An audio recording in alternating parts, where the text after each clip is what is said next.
जीवन का लक्ष्य क्या है, उसके कुछ विचार आगे। आपको एक कहानी कहना चाहूँगा यहाँ। एक राजा ने एक रात सपना देखा। देखा स्वप्न में कि कोई अंधेरी छाया उसके कंधे पर हाथ रखे खड़ी है। उसने पूछा, कौन हो तुम? उस छाया ने कहा, मैं हूँ तुम्हारी मृत्यु, और यह सूचना करने आ गई हूँ कि आज सांझ सूरज ढलने के साथ साथ ठीक जगह पर मुझे उपलब्ध हो जाना है। मैं तुम्हें लेने आ रही हूँ। मौत की खबर सुनकर किसकी नींद न टूट जाएगी। उस राजा की भी नींद टूट गई। आधी रात थी, घबरा उठा। क्या अर्थ है इस स्वप्न का? राजधानी में बड़े बड़े स्वप्न विश्लेषक थे, ज्योतिषी थे, ज्ञानी और पंडित थे, शास्त्रों के जानने वाले व्याख्याकार थे। सबको खबर भेज दी गई कि शीघ्र चले आओ। आधी रात उठा लिए गए सारे ज्ञानी राजधानी के आए। पूछा राजा से, क्या अड़चन आ गई? राजा ने कहा, ऐसा ऐसा देखा है स्वप्न। मृत्यु कहती हुई दिखाई पड़ी है। आज सांझ सूरज डूबने के साथ साथ ठीक जगह मिल जाना, लेने आ रही हूँ। क्या करूं? क्या है इस स्वप्न का अर्थ? वे पंडित अपनी किताबें साथ ले आए थे, जैसा कि पंडित सदा ही करते हैं, क्योंकि उनकी आत्मा अपने में नहीं होती, अपनी किताबों में होती है। वे अपने शास्त्र बांधकर आ गए थे। उन्होंने अपने शास्त्र खोल दिए और अर्थ खोजने लगे। रात बीतने लगी। किसी एक ने अर्थ बताया तो दूसरे पंडित ने उसका खंडन किया, जैसे कि पंडितों की आदत है। जैसे कुत्तों की आदत होती है एक दूसरे पर भौंकने की, वैसे पंडितों की भी होती है। 10 पंडित इकट्ठे करना, एक उपद्रव करवा लेना है।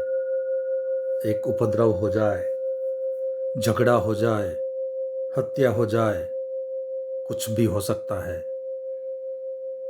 वे सब एक दूसरे का खंडन करने लगे, एक दूसरे के शास्त्र की निंदा करने लगे, एक दूसरे की व्याख्या को गलत बताने लगे।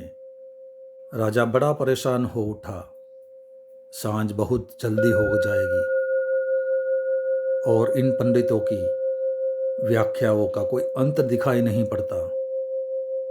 इसमें से कोई निष्पत्ति, कोई निष्कर्ष निकलता हुआ दिखाई नहीं पड़ता है। आखिर वह घबरा गया। सुबह हो गई, सूरज उगने लगा और पंडितों का विवाद बढ़ता जाता था। जब उन्होंने बात शुरू की थी तब तो कुछ साफ भी था, अब तो वह भी साफ न रहा था और उलझ गया था मामला। क्या था अर्थ? कुछ तय करना मुश्किल था। उनके शब्दों में और सिद्धांतों में बात और खो गई।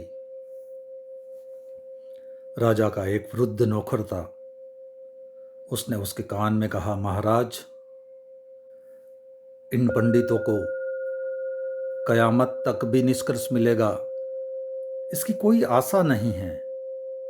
दुनिया का अंत आ जाएगा पर ये निष्कर्ष न निकाल पाएंगे। आज तक पंडित कोई निष्कर्ष निकाल पाए हैं? आज तक किसी बात पर वे सहमत हो पाए हैं? आज तक कोई नतीजा मिल सका है उनकी चर्चाओं और विवादों से?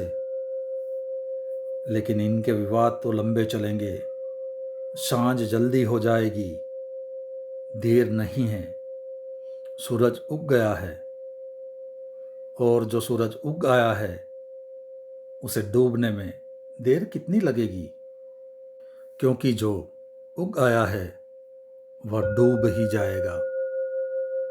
असल में उगने में ही डूबना शुरू हो गया है।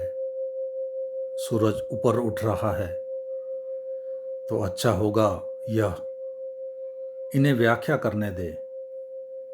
आपके पास कोई तेज घोड़ा हो तो लेकर भाग निकलें। इस घर से जितनी दूर हो सके निकल जाएं।